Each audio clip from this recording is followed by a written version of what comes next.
let me ask you a question, and just be honest with your first instinct here. Where does a blockchain wallet actually store your coins? Got an answer in your head? Well, the actual answer is absolutely nowhere. I know, it sounds kind of like a trick question, but it's really the fundamental truth of Web3. So, welcome to this explainer from Forge College. We're going to completely rewire how you think about digital assets today. Today's topic is quite simply, what is a blockchain wallet? We're going to strip away all that confusing jargon and look at this through the lens of a technical blueprint. We're talking about the pure mechanics of cryptographic control here. Because, once you understand what's actually happening under the hood, all those intimidating concepts like private keys, seed phrases, and custody, they suddenly make perfect logical sense. All right, here's our engineering schematic for today. We'll start with context and core concepts, define what wallets actually do, and then introduce the mailbox mental model. After that, we'll weigh custodial versus non-custodial setups, hot versus cold storage, and wrap it all up with key takeaway. Okay, let's dive right into Section 1, Context and Core Concepts. We're bridging the gap from theory to personal key control.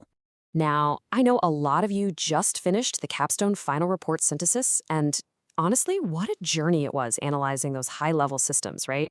But now we're bringing it all down to the individual level. Think back to those decentralization trade-offs we covered. You learned how decentralized platforms totally change trust assumptions. You move away from trusting a central server, but in exchange, you take on some serious new responsibilities. And the wallet is exactly where the rubber meets the road. It sits right at the intersection of those themes. It's literally the tool that implements your personal control over a decentralized network. Because think about it, if there's no central bank to reset your password, who holds the key material? Well, that is exactly the question we're answering today. Moving right along to Section 2, What Wallets Actually Do. Time to debunk the vault myth. Let's take a look at what actually lives inside the software or hardware you're using. Here's our formal definition. A blockchain wallet is a key management and transaction authoring tool.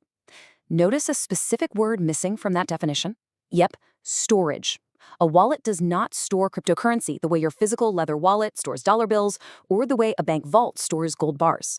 Mechanically speaking, your wallet just contains cryptographic private keys, and it uses those keys to produce digital signatures. That's it. It's just an authoring tool. So the crucial point we really need to drive home is this absolute separation of duties. The blockchain ledger holds the record of state and balances. The wallet, on the other hand, holds the tools, the digital signatures that are required to change that record. When you hit send on a wallet interface, there are no digital coins actually flying out of your phone or your computer. No way. Your wallet is simply using your private key to sign a mathematical message that basically says, hey, I authorize the ledger to update my balance. All right, Section 3, the mailbox mental model. Let's visualize this cryptographic control. Visualizing cryptographic control can honestly be pretty tough because, well, it's mostly invisible math. So let's use a really tangible metaphor. Imagine a giant, endless street filled with locked mailboxes. That entire street, that's the blockchain.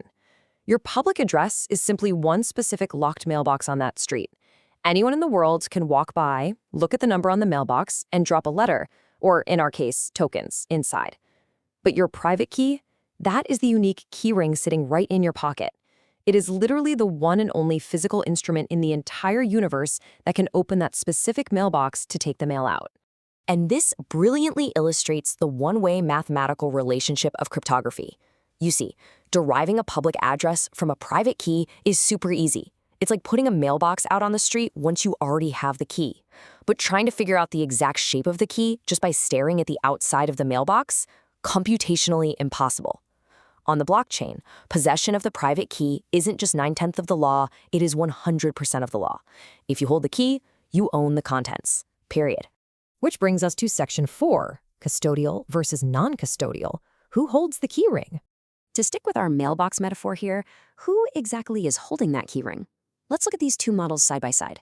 A custodial wallet is basically like hiring a post office clerk to hold and manage your mailbox key for you. You just walk up, show them your ID, type in a password, and they go open the box. It's super convenient, but you're trusting their security, right? A non-custodial wallet, though, is like keeping the key in your own personal floor safe at home. You have total sovereign control. But if you forget the combination to your safe or someone breaks into your house, that post office clerk cannot help you. You are taking on the full responsibility for the operational risk. This specification matrix highlights exactly how these models trade off between responsibility and convenience. Custodial hosted wallets offer high convenience, sure, but they come with high third-party risk. Non-custodial hot wallets give you awesome daily spending power, but they carry device risk. And non-custodial cold wallets? They're absolutely amazing for long-term storage, but they require some meticulous backup discipline. And by the way, if you want to become a true expert on setting up these specific matrices for institutional or personal use, we actually have other fantastic learning modules in our programs at Forge College that dive super deep into advanced security architectures. Let's move to Section 5, hot versus cold storage, accessibility versus exposure. This concept is really all about how quickly you need access to your funds versus how safe they need to be. Think of it like this. Hot storage is the everyday cash you keep in your pocket. A hot wallet is software that's connected to the internet, like a browser extension or a mobile app. It's fantastic for quick transactions and interacting with decentralized apps. Cold storage, on the other hand, is like a heavy safety deposit box locked deep inside a bank vault. A cold wallet is a hardware device that keeps your private keys completely offline, totally insulated from the digital world. But as we know, every tool has its risks. Hot wallets are vulnerable to device compromise and phishing. Basically, if your computer gets malware, your pocket can get picked. Cold wallets protect you from those digital hackers, but they introduce physical risks, fire, floods, theft, or, just simply misplacing the thing. I always joke that having this ultra-secure hardware wallet, but then writing your master backup password on a postcard and just leaving it on a cafe table, well, it's kind of like buying a reinforced steel door for a house made of cardboard.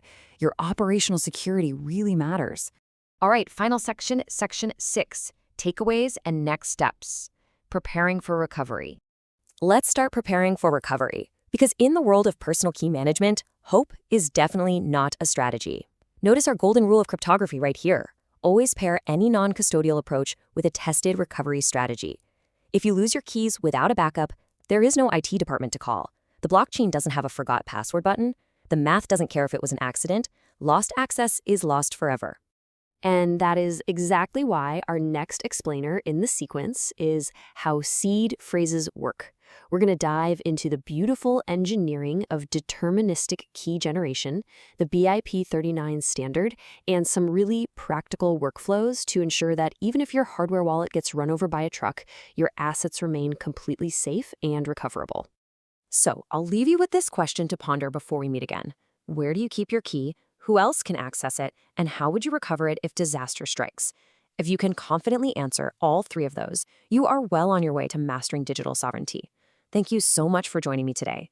To continue this journey, explore more modules, and dive deeper into Web3, head over to forge.college. Keep exploring, stay curious, and I'll see you in the next explainer.